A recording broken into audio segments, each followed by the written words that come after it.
Hey, everybody, we are back live with our Team State draw show. Of course, Nick is sending me messages. He wants to know the draw. Well, Nick, okay, I'll tell you. You guys have Warren Central first, and then you have Mater Dei. Sorry, you guys kind of got screwed.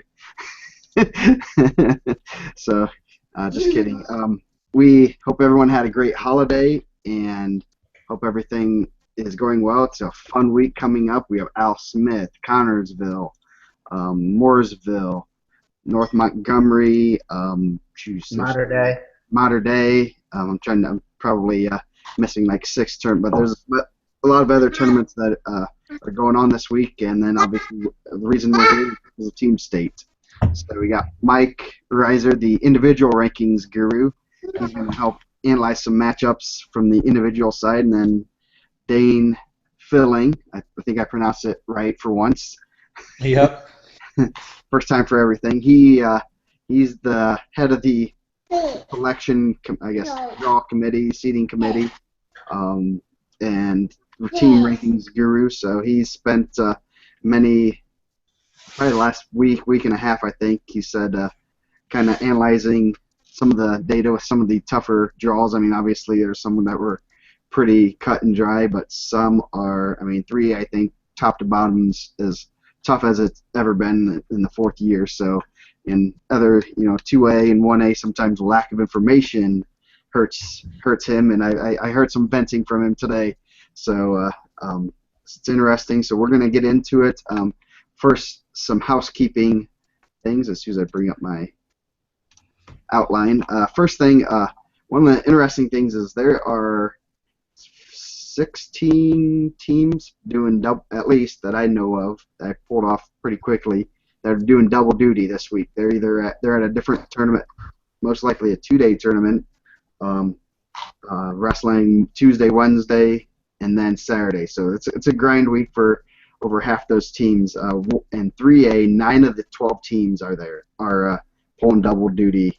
You have at the Al Smith, Carroll, Lawrence North, Penn, Portage for 3A, and then Mooresville's going to have Cathedral, Brownsburg, and Jennings County. Mater Dei is going to have Mater Dei and Avon. So pretty interesting to see this team. The only team that I can find in 1A was Prairie Heights, and they're going to be at the Al Smith. Do you know of any other ones, Mike or Dane? They're pulling 1A. So it's interesting to see those teams. I mean, the 1A is going to be very interesting since there's only 1 out of 12 that I can find. They might be actually 2 Monrovia's 2A, right? So we'll see how that works out for them. Bring that back up. The 2A teams doing double duty include Prue, Belmont, Jimtown. They'll be all at the Al Smith.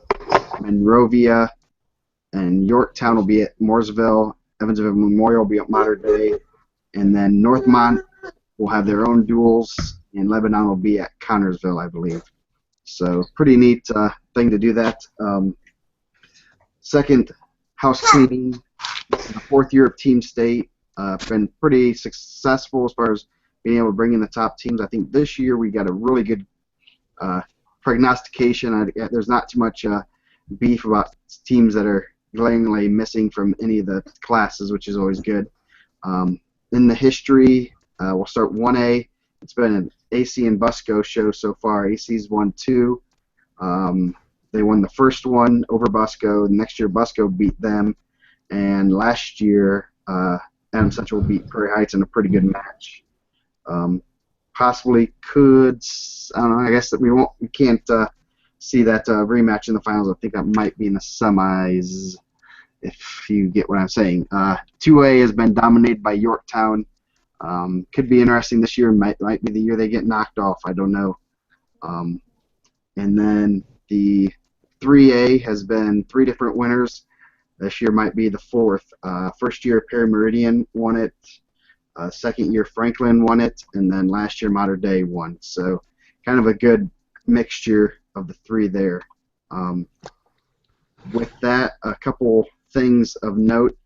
Start times, doors will open at the Coliseum at 8 a.m. They'll start selling tickets at 7:15. It's going to be a big with lots of place to sit and congregate. You'll be able to watch. You'll be able to see.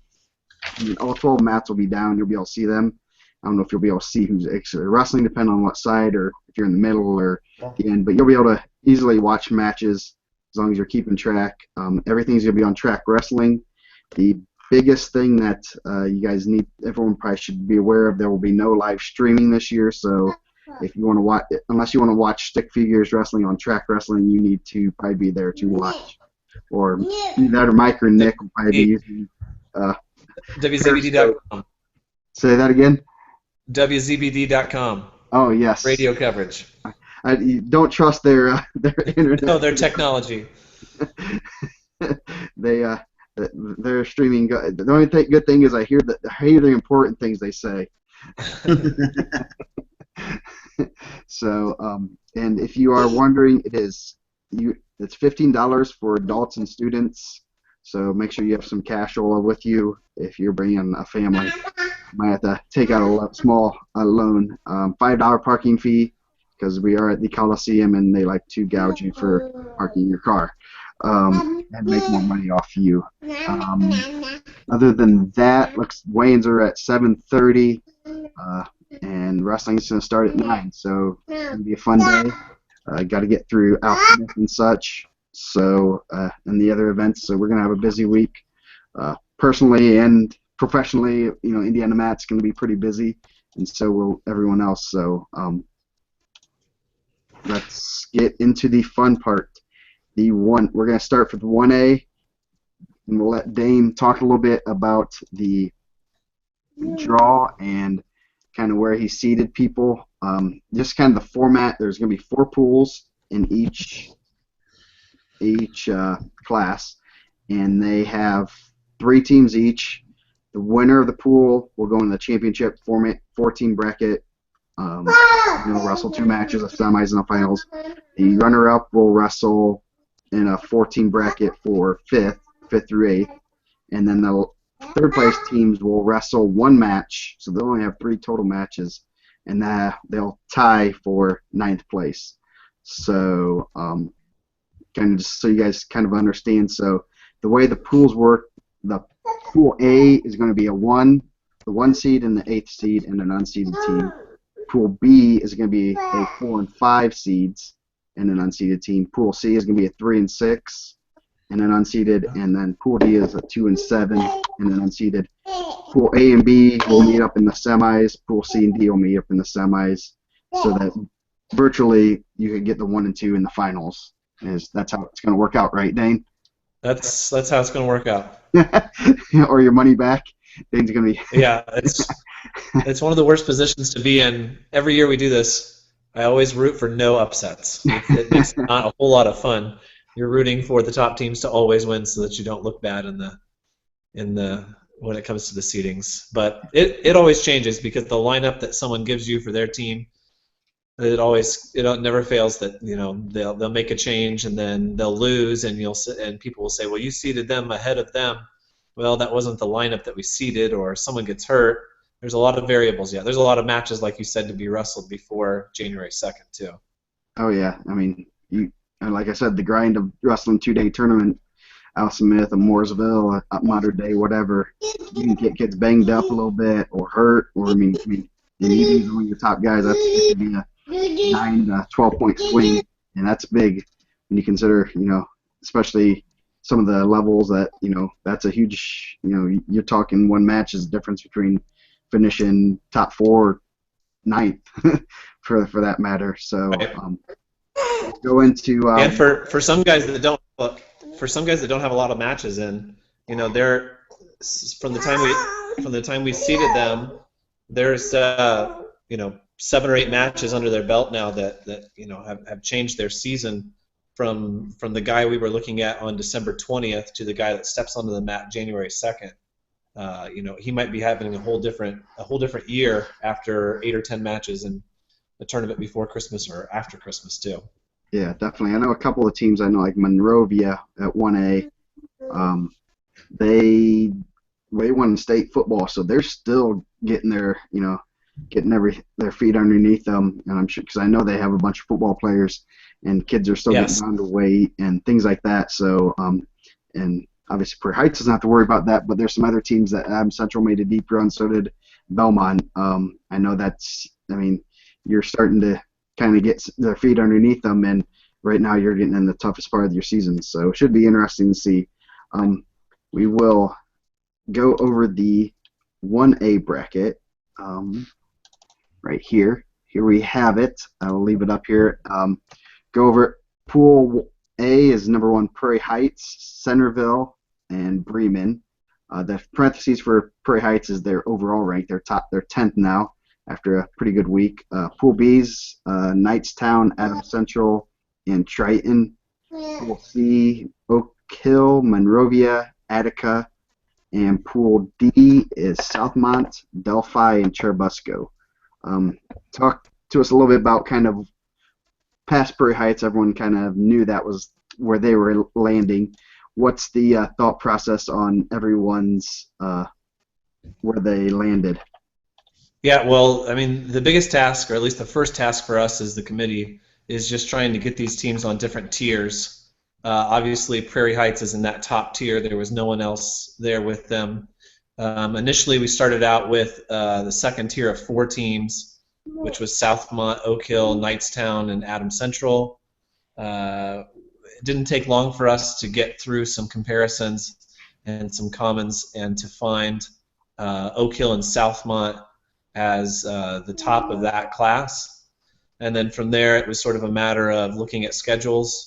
Southmont, an example of a really tough schedule, and Oak Hill, sort of an example of a team that we know they're good, but we haven't seen a result that can show us for sure that they are what we think they are. They haven't really wrestled anyone that's on any rankings list, so that makes it tough.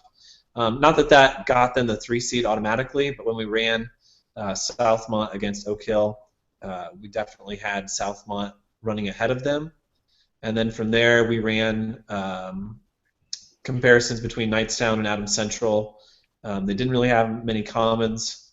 We ran the head-to-head, and although it didn't really matter because they end up in the same pool, Knightstown is actually the 4 seed, Adams Central the 5. I guess the only way that matters is who wrestles who first. And I think, Joe, you have that information on which round is first, do you? Yes, I do. Hold on a second. That is, it is the lower seeded team has the bye, so it's the top seed versus the unseeded team, and then the unseeded team has the bye the next round, so it's the top seed versus the lower seed, and then it's the last round the top seed. So in that case, let me bring that back up. Where'd it go? In like Pool A, it'll be Prairie Heights versus Bremen first round, then Prairie Heights versus Centerville, and then Centerville versus Bremen. That's the way I read it. That's a change from last year. That sounds right. Yeah, and then from there, like a team like Monrovia, who's undefeated. You were saying they made a deep run in football. They actually went to their first tournament of the year with 2 guys. And had 12 forfeits because they had no one in their room because of football yet. So that's a tough situation where you only have a half season's worth of results to go off of. They had some good dual scores. They definitely were a team that needed seeded. They ended up the 6th spot. Kind of interesting. I think Oak Hill and Monrovia are 2 teams that we are going to learn a lot more about than what we already know. Whereas I think we know enough about Southmont, we know what Adams Central has. That'll be a really interesting duel between Oak Hill and Monrovia, I think. Delphi was another team that probably gave us more fits than anyone in the tournament. They had a really good, solid win over South Bend Riley, who later beat them at Twin Lakes in the individual tournament. But they also had a loss to Peru, and they had a couple forfeits at Twin Lakes. gave us a little bit of worry. We didn't have any information from them, from their team, as far as what their roster was going to look like for Team State. So it was tough to put a team like Delphi, who had some good wins, up too high with the prospect of having 2 or 3 or even 4 forfeits in a dual format. That's pretty tough. One thing I will say about Delphi, they have not wrestled a single 1A school all year in a duel. They have a losing record, but definitely a tough schedule. I think they're 6-7 or 5-7.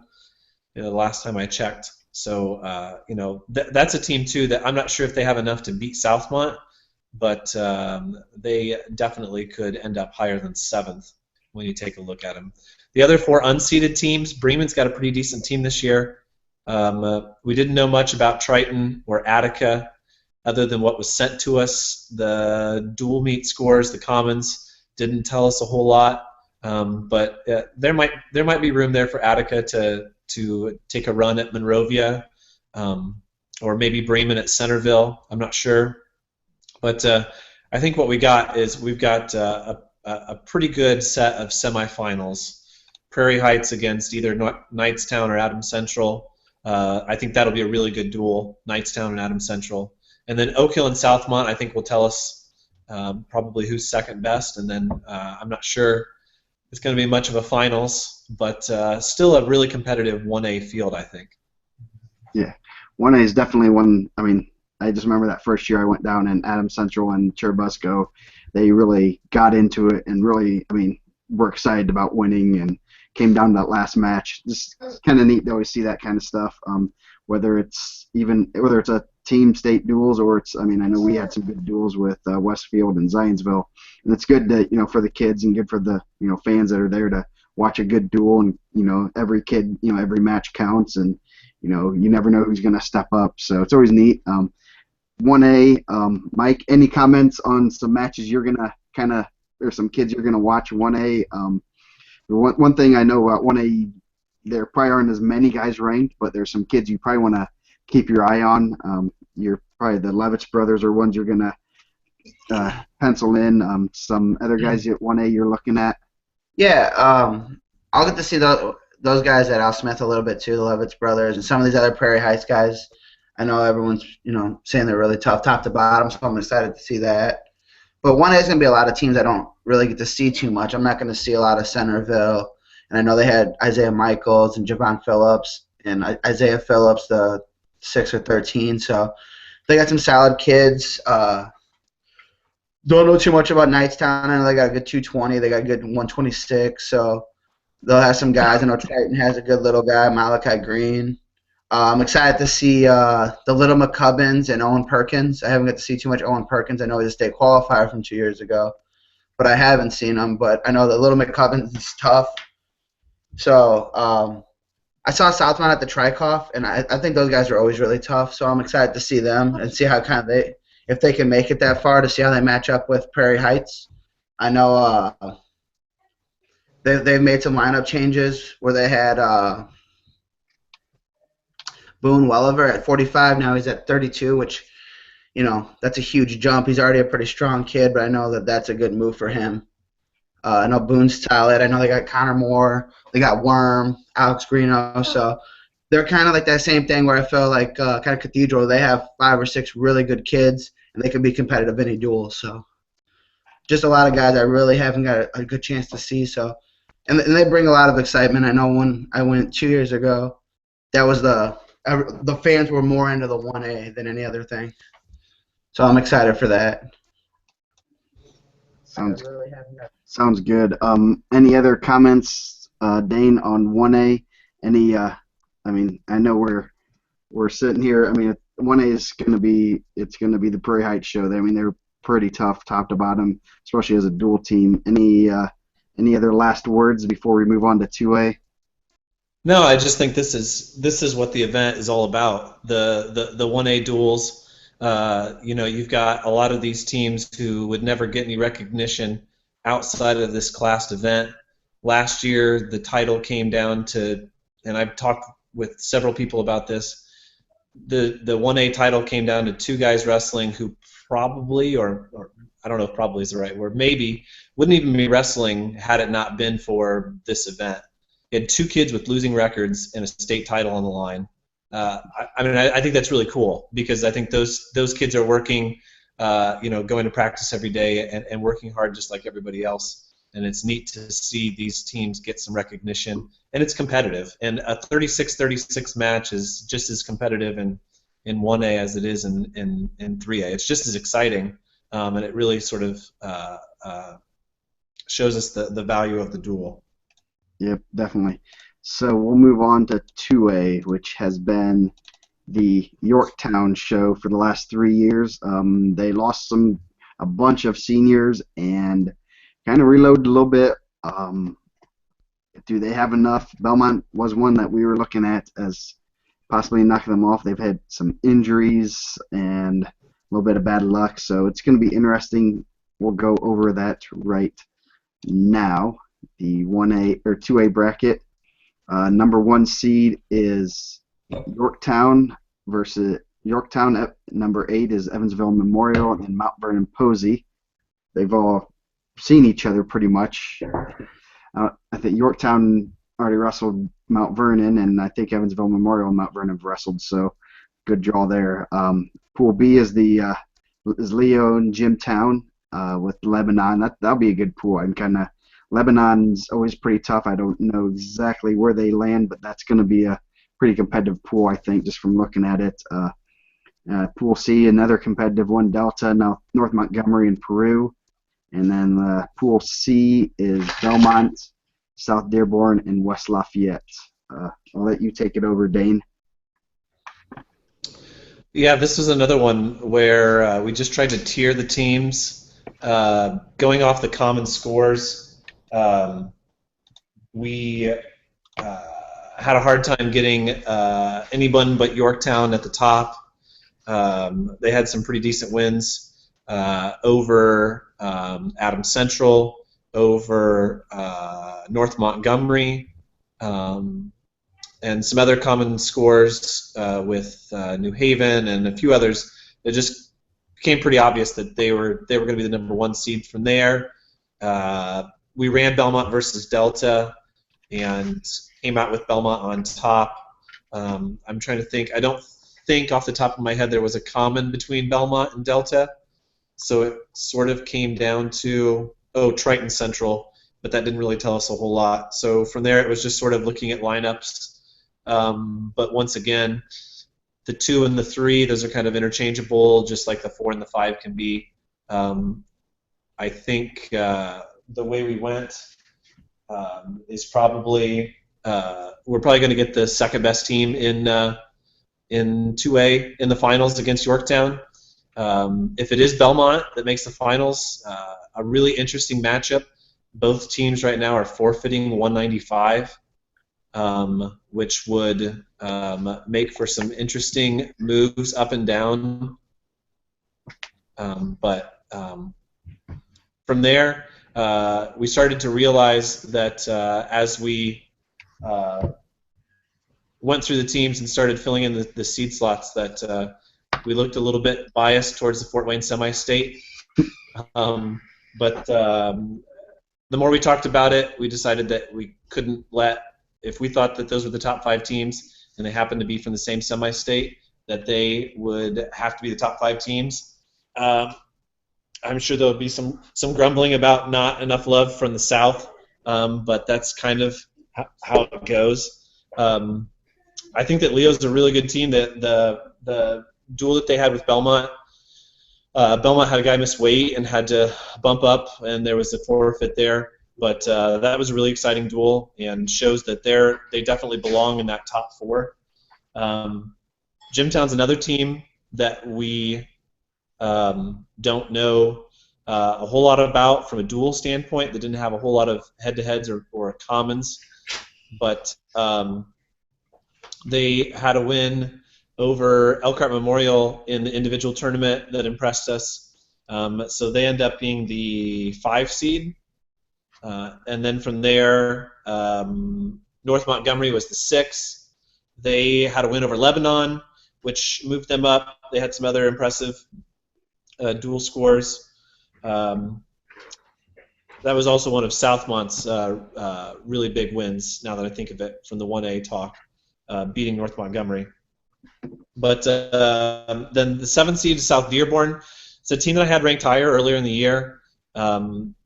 As we got closer to Christmas, I wasn't seeing as much from them or what I expected from them. I know they had a guy injured at the tournament they were at before Christmas, but every time we tried to get South Dearborn higher than that 7 seed, they just ended up losing by a match or two in the matchups with the 5 seed or the 6 seed, and then from there, Evansville Memorial's the 8. I think Evansville Memorial is probably the best 8 seed that 2A has seen in the tournament. I think that says a lot about the fact that we've got the right teams there, I think, for 2A. But it's kind of unfortunate that they draw Mount Vernon again. But that might be something that we look at as a committee next year. Should we look at these teams, and when the 8 seed has the chance to draw someone that they've wrestled once or twice already, should they be drawing them again, or should we move them apart from each other just so that we get a little bit of variety? I don't think it would hurt. That's something that we might look at in the future. Another thing too is if the 7, 8, 9, and 10 are really, really close, should we go ahead and seed it 7, 8, 9, 10, and then draw whoever is at the bottom? That comes up in 3A, I think. It would have been nice to seed 10 teams in 3A. It really would have, because the difference between 7 and 10 was not much at all. But that's the way it goes. So I think the best group out of here is Leo, Jimtown, Lebanon. Lebanon's got some firepower that might be able to take out Leo or Jimtown and make a surprise.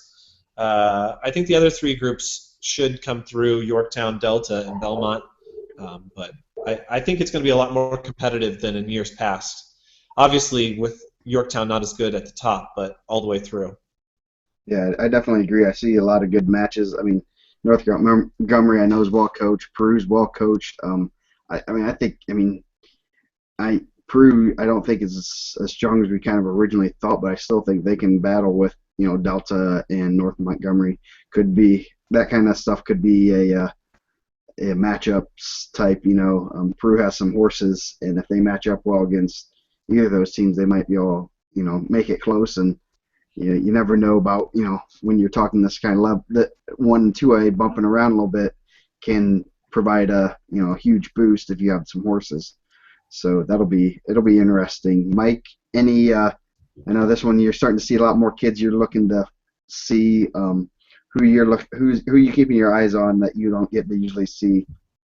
I'm excited to see if Yorktown kind of gets those guys in some weight classes that they were saying that they were going to get some guys in. Stevenson down to 13 makes them a lot better. Hahn at 20 makes them a lot better.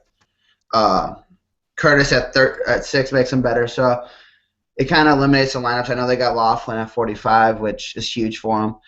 And it's tough. Not only did they lose guys to graduation, they kind of lost some guys to leaving, which, I guess that's what happens in that situation. But how good would they have been if they would have had, a returning state medalist in Burke Bile or the Heen Stands still?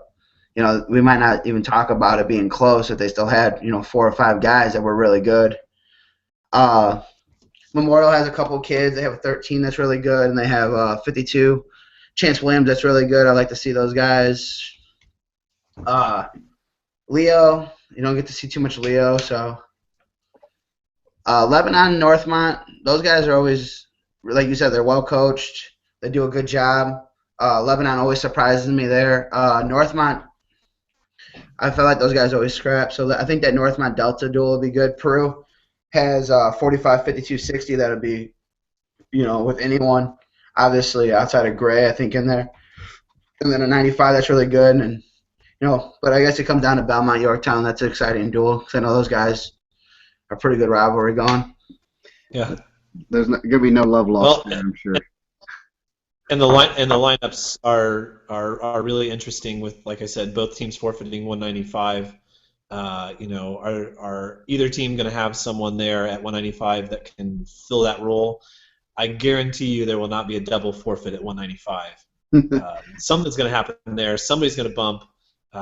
Belmont's pretty thin from 152 on, so it'll be interesting to see how that shakes out. Laughlin, are you going to see him against his regular weight? Is going to go up. There's some really good matchups in the lower weights with Stevenson, Mendez. It'll be interesting for sure. One thing I guess we didn't mention with 1A, and I think they did a really good job, as I said earlier, about prognosticating, who the better teams are. One of the teams that we're looking at, the new rankings will be released after we're done here.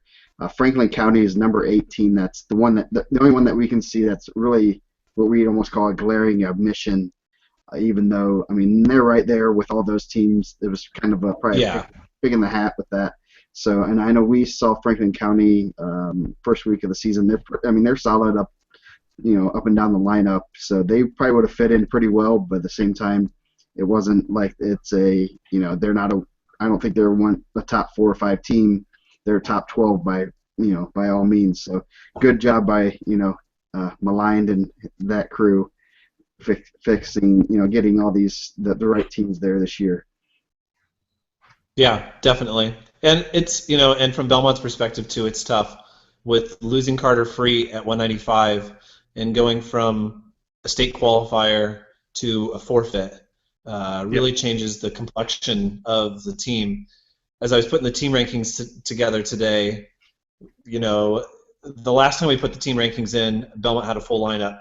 Now they've got that whole. They don't have anybody to fill it, so it makes that tough. And then the other thing that really threw the team rankings for a loop this week was the loss by Yorktown to Bloomington South, and it really just it made me relook at a lot of the teams from the southern part of the state, Bloomington South, Castle, Jennings County. All of a sudden, it was like, wow, those teams need to be higher.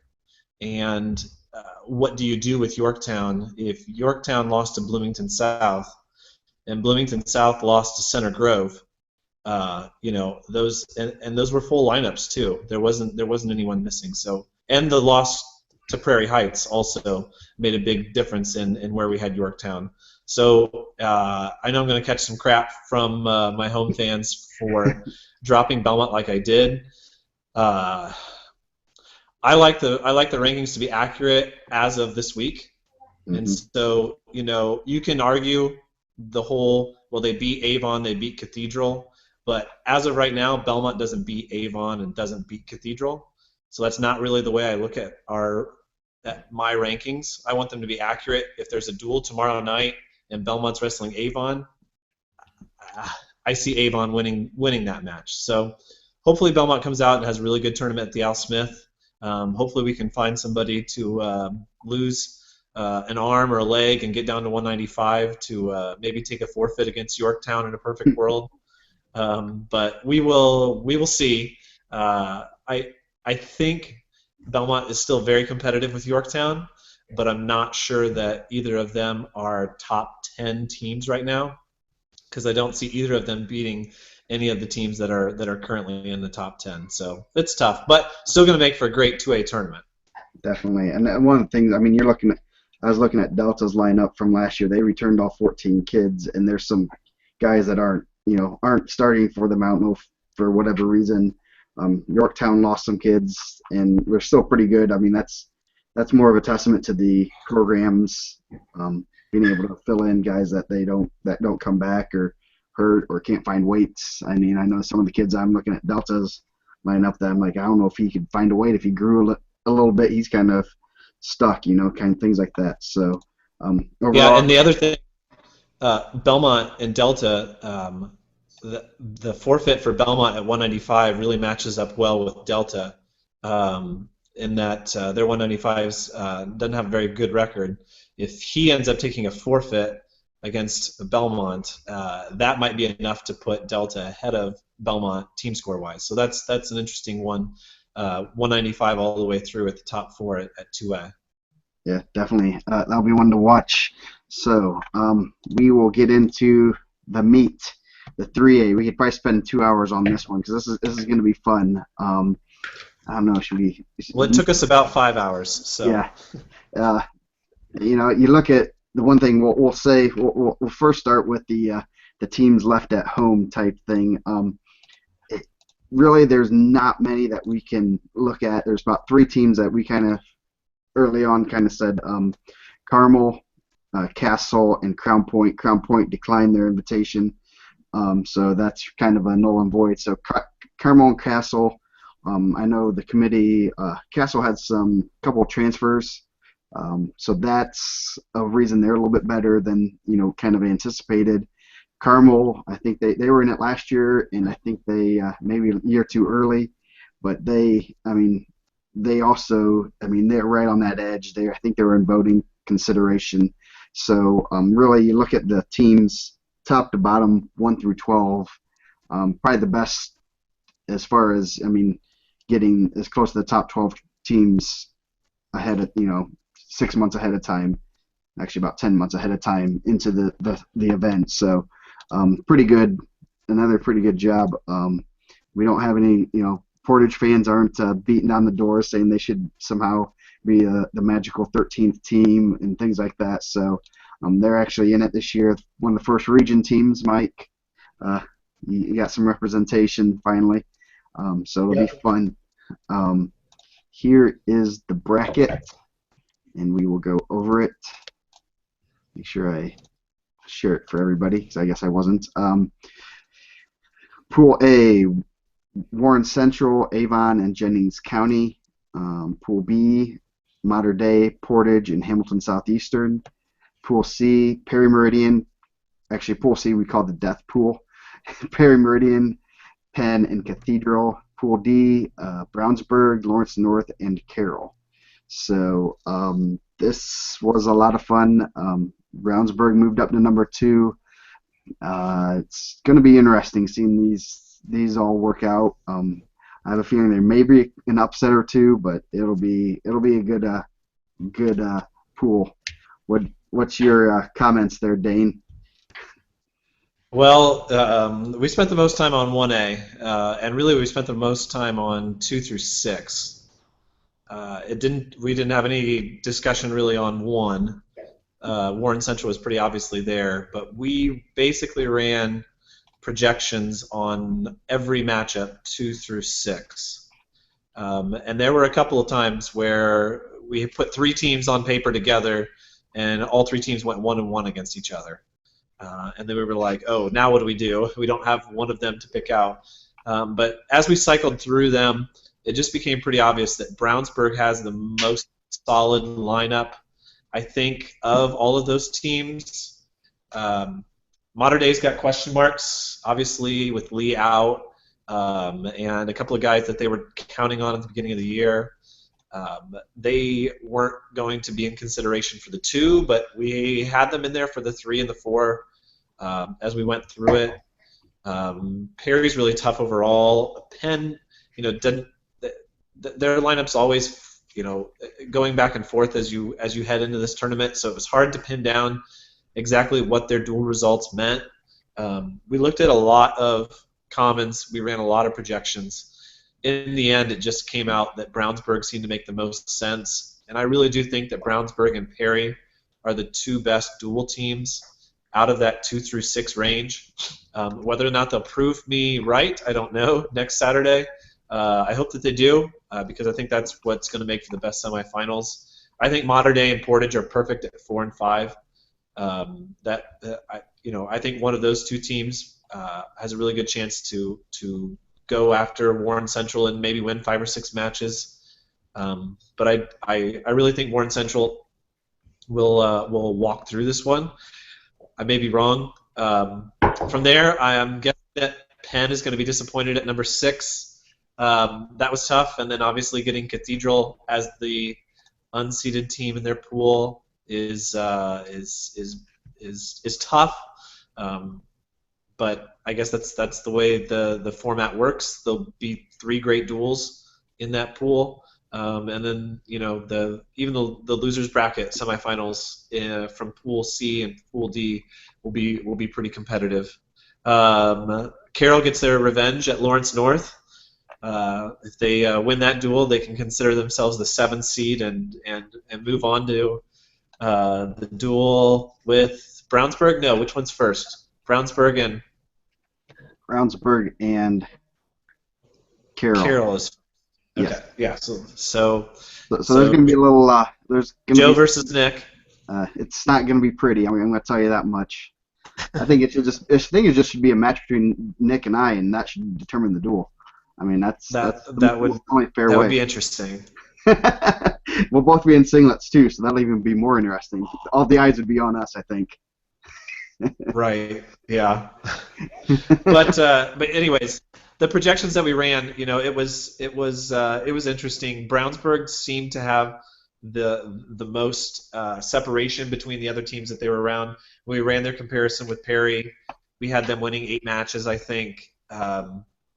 When we ran the duel with Mater Dei, we had them winning. So we ended up with Brownsburg 2, and then from there, Perry fell into line.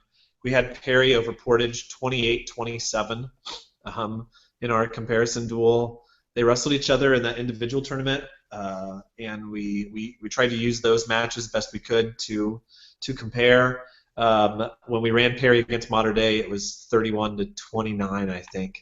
So really, the 2, 3, and 4, I think, are all, or 3, 4, and 5 are all really, really close. And someone had to be 5, but we tried to do our best. Yeah, definitely one that's. I was trying to. We're looking at your rankings. We're looking at where personally Carroll's going to fall. We're like, can we sneak into a seed, which would probably be a little bit better as long as we didn't draw into someone like Cathedral.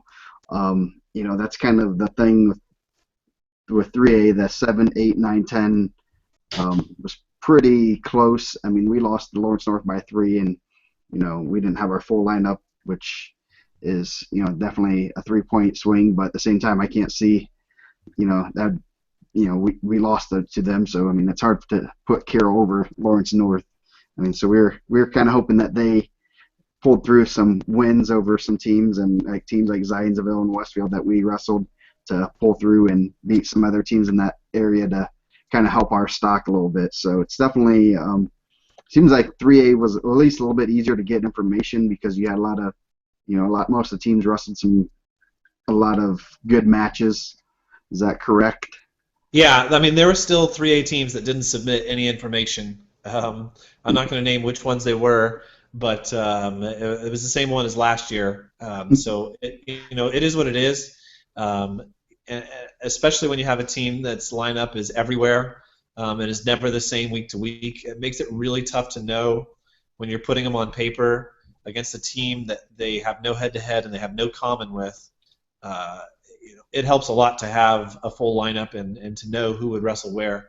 But it's going to be interesting, and I think we have semifinal matches or even the pool matches. There's a lot of really good matches, and I think you're going to see a lot of bumping in that pool in the 3-6 match and the 4-5 match. I could easily see Mater Dei and Portage both attempting to bump up some of their studs to try to gain an advantage, or to just give 6 to one of the other team's studs, whether that's Bam or Lee, maybe taking one of their better guys and moving him up rather than risk getting him pinned by a state champ. So I think that Mater Dei Portage match could be really interesting, and that'll be interesting. You have Vega versus Schaefer. So I'm sure they have a little bit of a history on the individual side. So right. I think that'll be a good duel. Mater Dei kids don't get pinned. Portage kids are just they're region tough.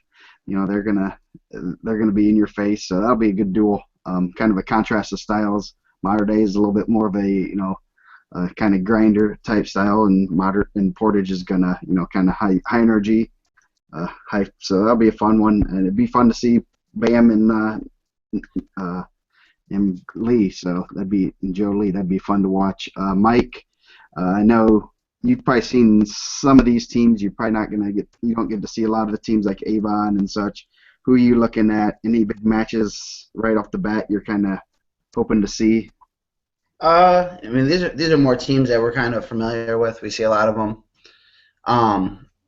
Obviously that Perry Penn Cathedral bracket. I mean, I've been saying it the whole time. I think Cathedral can wrestle with anyone. They just kind of match up bad. They have six pretty good guys in that lineup. I think we even talked. I think 4, 5. They have 5 possible semifinalists. I don't know if any other team on there can say that they have 5 guys that can be in the semifinals, with 3 of those guys that were already in the semifinals. Modern Day and Portage, I think, would be good. I'm not as high on Modern Day as everyone else, I guess. I thought that they were going to be more 7-8, but that'd be a good duel. Warren's obviously loaded. I think anytime you add 2 state medalists to your lineup, that was already really good. You're going to be really good. Not even 2 state medalists, but a finalist and a guy that's a 2-time medalist to your lineup. So I don't know if anyone has anything for Warren, but it'd be good to see some Avon matched up with them already. Jennings has some guys that are always interesting. They have the Shepherd brothers and Heron, so that'll be good. The bottom bracket, it'd be good to see you and Nick go at it. Hopefully we can still do the show next week. I know he is. Yeah, I heard recently he bled it. So I'm gonna go after that. So obviously, someone else doesn't like the Modern Day season also. Yeah, he's not happy about it. It's just finish popsicle. You just look at it and they're down Nick Lee, they're down Egg Lee. So you add those 2 guys in. Are they the 2 seed, the 1 seed now? Those are two actual wins against almost anyone out here except for, I think, Cathedral and probably Portage at 26, and then 38. That's a win against anyone in the country almost, right? He's top 5 in the country when he wrestles. Yeah. So no. Definitely some things. It'd be interesting. I mean, but that's what you go there for. You go there for good duels, and I'm sure Portage isn't upset with wrestling Modern Day. And Modern Day is probably not upset with wrestling Portage. There's 2 guys that never see each other. They're on the complete opposite ends of the state. That 3-6 Cathedral is going to be pretty nasty. Those are some really good teams with some really good history as a program. You're talking individual champ from last year, state champ from 2 years ago, and a team that could be a state champ this year because they got some really horses in there. Yep, definitely. You have your Perry Cathedral at 9 o'clock in the morning. You better be there because that one's going to be a good one. I'm just looking at. That's, and like you said, Cathedral matches up. If they match up well with you, it could be ugly. You have 6 super studs. If you can't take any of those out, you better be able to take out those other 8 because they're going to get big points, most likely, majors and pins. Cathedral didn't get a seed, and they wrestled Portage to the death. That was it came down to the wire, and that was right when they got their football guys back, Goal and Stewart. Portage took the last second thing, and now they're cutting Ripel down, and they're going to cut down Goal, and they're going to leave Stewart at 95. So I think that makes them a lot better. Definitely, that lineup change is gonna make a difference. But once again, that's one of those things where we never got a lineup from Cathedral, which made it really tough to know where their guys were going to be and how that. We'd heard rumors of Ripel going down to 182. Yeah, he's in there for Mooresville, right? Yes. Yes. I know I talked to some people from Cathedral, and they said that's 100% happening.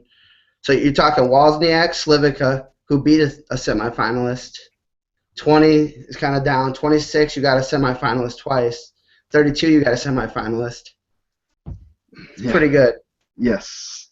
A pretty good team that's going to be maybe wrestling for 9th, right? Is that how you come out of the pool? Yeah.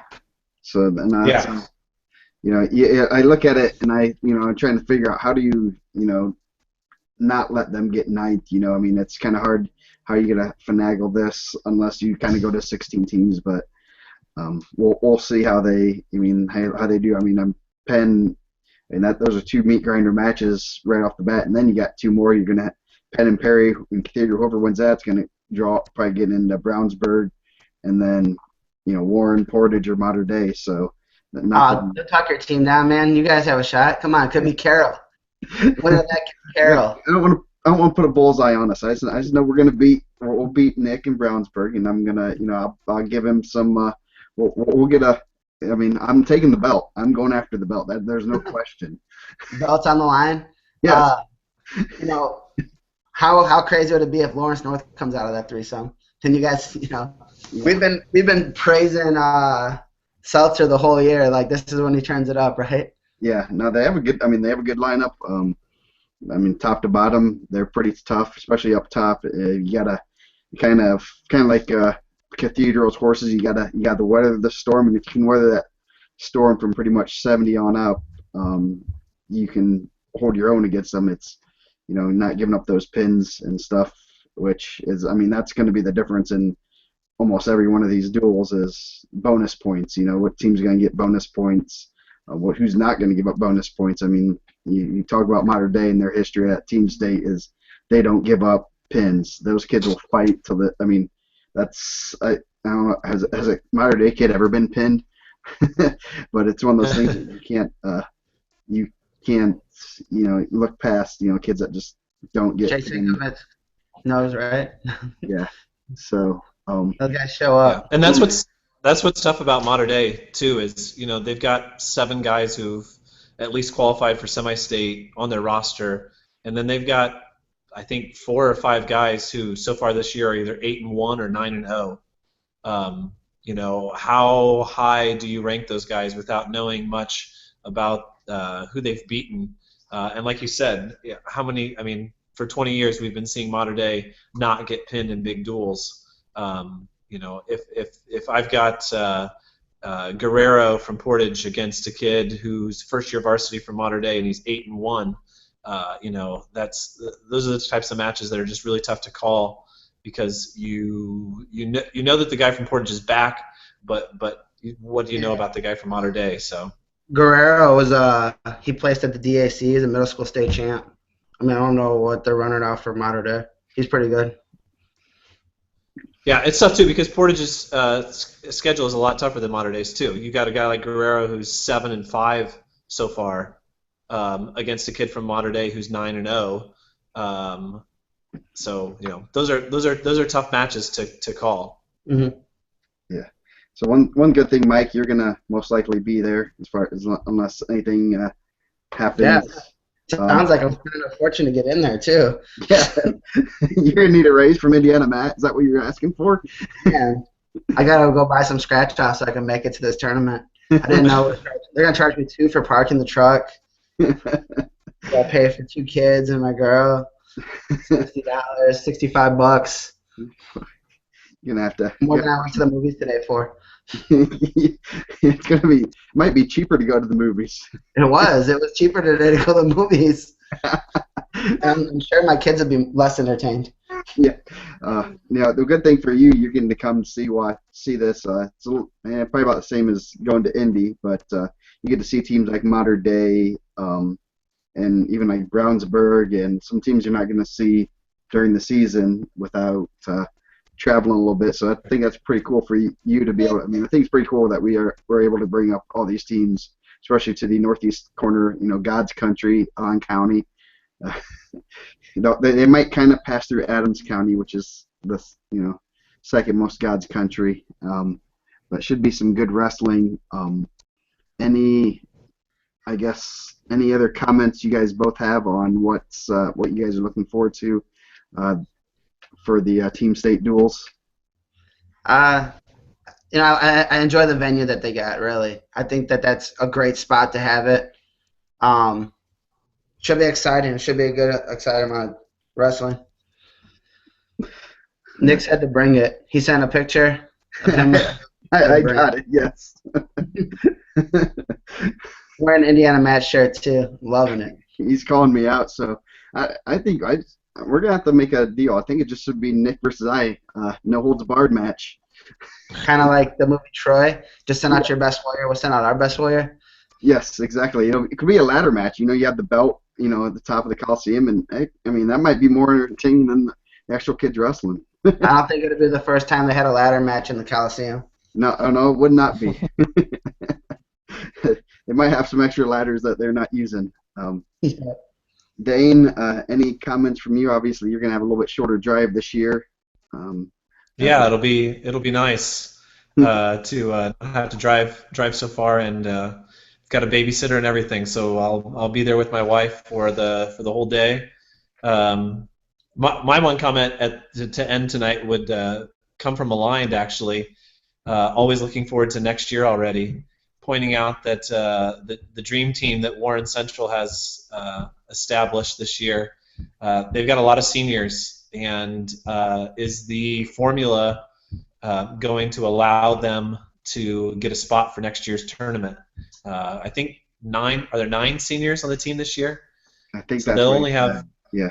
They'll only have 5 guys coming back. So those are interesting things.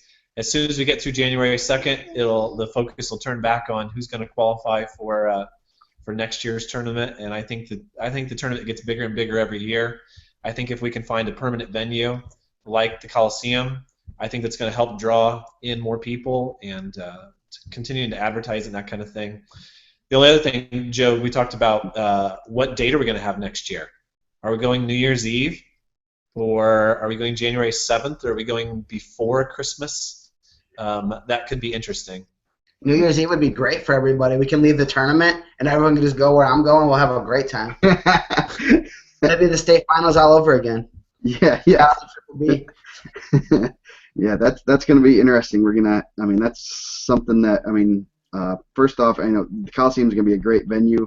Obviously, a little bit out of where you would technically really want it to be, but being able to see all 12 mats, and I think that's going to be the cool part. Is if we're on our break, I can sit up in the stands, and there's going to be stands. There's going to be bleachers that are 20, 30 rows high.